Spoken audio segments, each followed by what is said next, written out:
Something is brewing in Flowery Branch, and it could change everything about this season. A decision is coming that might shape not just the next few weeks, but the entire future of this team. There's tension in the air, and you can feel it, a battle between sticking to the plan or taking a risk that could pay off in a huge way. Training camp hasn't even hit full speed yet, and already the buzz is growing louder. Some players are stepping into the spotlight with a chance to prove they're the future, while others might be closer than ever to walking out the door. And here's the thing. All it might take is one unexpected twist, one injury on another roster, for this team to be faced with a choice that will have every fan talking. What happens next could define the entire season, and you're going to want to follow every second of it.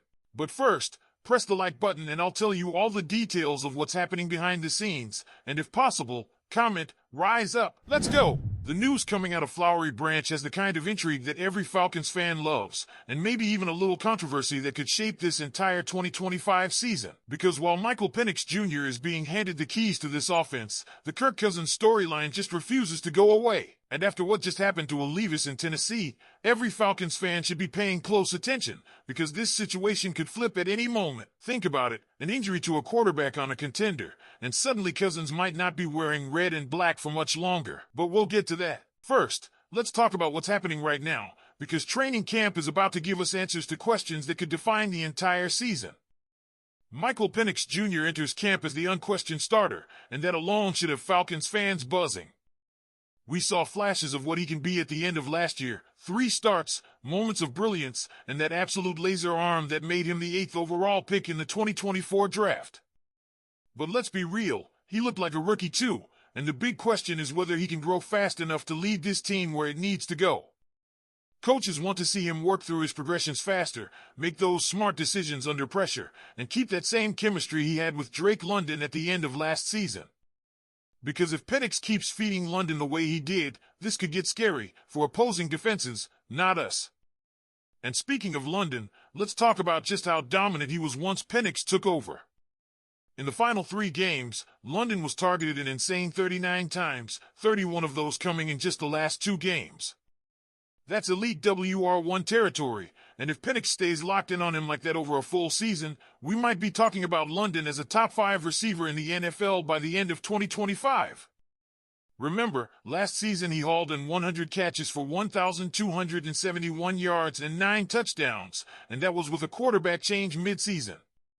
Imagine what happens when he gets a full year with a quarterback who actually trusts him to win those contested catches. But while London's stock is skyrocketing, Kyle Pitts, yeah, that's a whole different story. Let's not sugarcoat it, this feels like a make-or-break year for Pitts.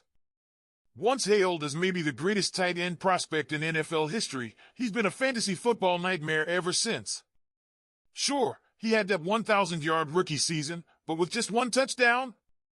Since then, inconsistency and injuries have turned him into a big question mark. Some fans are still holding out hope that Penix is the answer, that he'll be the quarterback who finally unlocks Pitt's potential. But we have to be honest, the sample size last season didn't give us much confidence. Training camp is going to be huge for Pitts, not just to prove he belongs in the Falcons' long-term plans, but to prove to himself that he can still be the dominant weapon we all expected. Now, while all the attention is on Penix and the offense, something big is brewing on the defensive side of the ball. And if you've been a Falcons fan long enough, you know this is where we've suffered for years, the pass rush, or rather the lack of one. Last season was brutal early on, just 10 sacks in 11 games before the bye. But then something shifted, and by the end of the season, we were getting to quarterbacks at a much higher rate. And now, heading into 2025, this might be the most improved unit on the entire team. CBS Sports' John Breach even said it straight up. The pass rush problems could finally be a thing of the past. Why? Because Terry Fontenot and Raheem Morris went all in to fix it. The Falcons signed Leonard Floyd to a 1-year, $10 million deal, and they didn't stop there. They used their first-round pick on Georgia's Jalen Walker at number 15 overall, then traded back into the first round to grab Tennessee edge rusher James Pierce Jr. at number 26. And don't forget Brolin Trice, last year's third-round pick who missed his rookie season with an injury. He led the entire NCAA in total pressures in both 2022 and 2023. That's 4 new pass rushers, 4 new weapons to finally terrorize opposing quarterbacks. And let's be honest, that's exactly what this defense has been missing. Because you can have all the offensive firepower in the world, but if you're giving up 30 points a game, you're not going anywhere in the playoffs. And that brings us back to the quarterback drama that's quietly brewing. Kirk Cousins is still here, still taking reps, still saying all the right things, but everyone knows the truth. He's the backup now, and he knows it.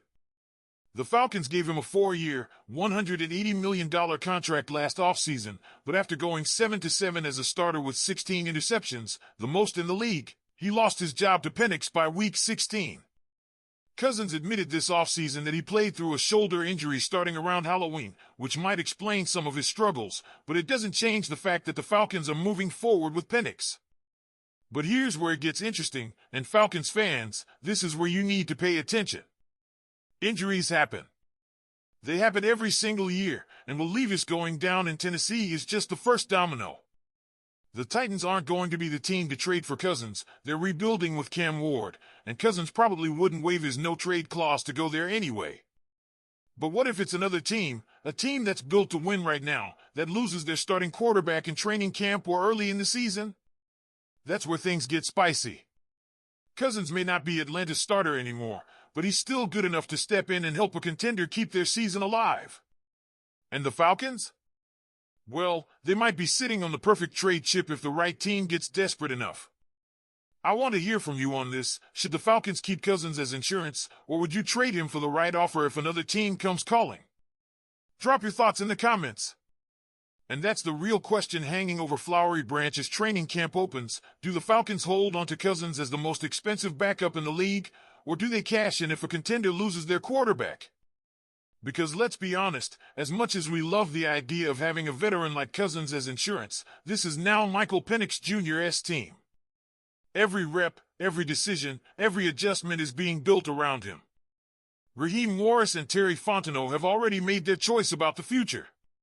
Trading Cousins, if the right opportunity comes, could free up cap space, bring in valuable draft picks, and fully hand the franchise over to Penix without any lingering what-ifs about who should be under center. But don't get it twisted, the Falcons aren't in a rush. They have all the leverage here. Cousins still has the ability to win games, and if Penix struggles early, keeping him gives Atlanta an immediate safety net. That's why Fontenot won't move him unless the price is right. The Falcons aren't just going to give him away.